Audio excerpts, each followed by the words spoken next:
Naimbagngag sa Pilipinas at tuyan dagiti kang runaan adamag diti TTV Cordillera.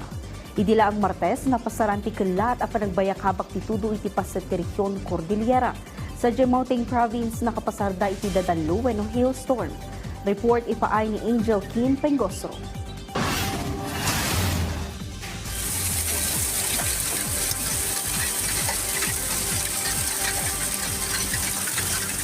Kasta tinapasama kabayatan ti kella at panagtudo iti lokalidad idi Martes.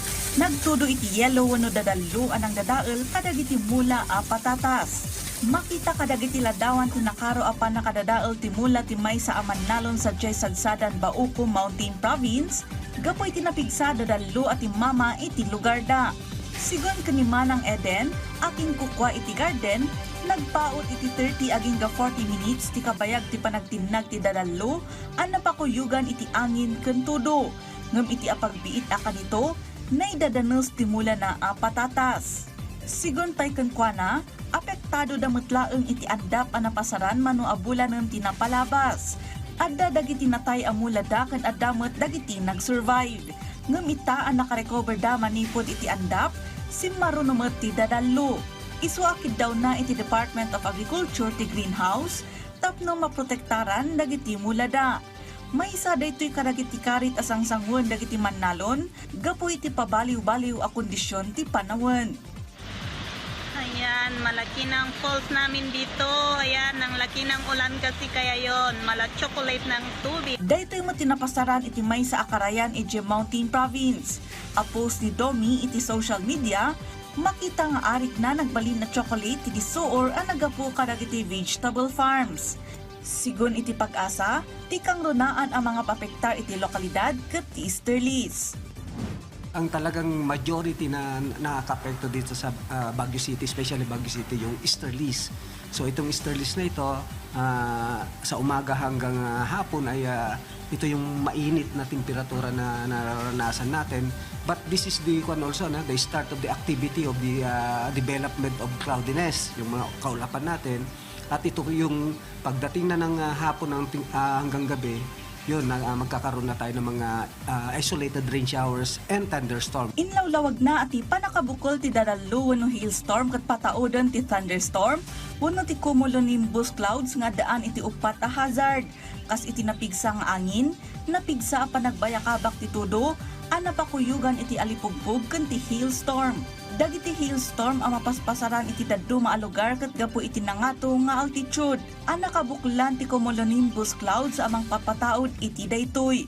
Kadawyan ang mabukol ti babasit nga ice a pataodon ti moisture wenno linaaw. Iti tangatang abatugen dagiti nangangato ken nalalamiis a lugar asaan nakabaelan ti angin nga witen amang itunda iti panakatinagda iti daga.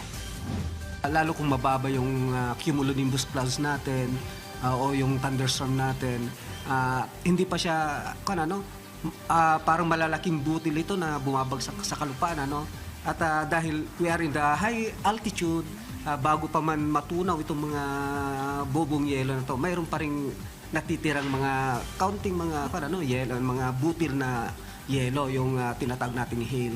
Ito yung sanhi kung bakit dito sa mga high altitude ay nakakaranas ng ito. Angel Kim Pengosro para iti Pambansang TV, iti Baro, a Pilipinas. Iti sa Bali Adamag, impasigurado ti Benguet Police Provincial Office ti kinatalgad dagiti bisita nga agpaspasar iti probinsya. Baban iti panagrikos dagiti pulis kadagiti kang runan a lugar iti tunggal munisipyo. Kabayatan na bimabati kaso ti panagramas anay lista ti pulisya iti probinsya iti umuna a quarter ti agdamatawan. Dadumaan detalye iti daytoy a report.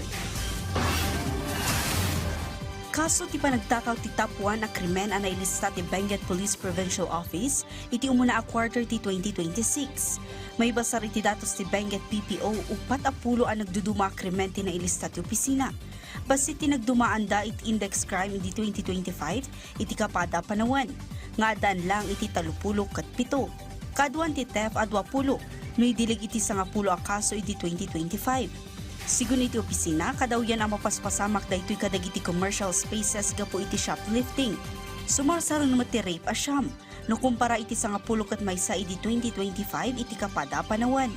We are campaigning through our policemen in the ground, no, yung yung select features ng implant digging namin na kung saan pinupuntahan ng ating mga WCPD, mga investigators natin, yung mga residente natin o yung mga vulnerable sa mga kasong ito. Nakailista pa iti opisina iti talo a physical injuries, upat a robbery, 2 a carnapping, kan sagay sa a murder kan robbery with homicide itang a first quarter ti 2026. Kabayatan mo ti Holy Week iti April 1 to April 6, nakailista ti Benguet PPO iti reckless imprudence resulting to damage to property iti innam a kaso, reckless imprudence resulting to physical injury a 2, kan sagay sa kaso ti acts of lasciviousness, reckless imprudence resulting to homicide, kan physical injuries. Si sasagana mo ti opisina ang mangipaay iti assistance kadagiti sumangbay a bisita iti probinsya ita a dry season. Ipasdak damanan ti Police Assistance Desk kadagiti pagturturungan dagiti bisita. Nanayunan mo't lang ti bilang dagiti uniformed personnel ang nakadistino kadagiti assistance desk tapno mapagtalinaad ti linak kan kapya kadagiti natao a lugar. We have already established yung mga tourist spots, mga swimming pools, mga places of convergence at naaalam namin, no, na-identify din namin kung ilang mga kapulisan o mga establishment ng police assistant desk or even the tourist assistance center is na-establish na dyan.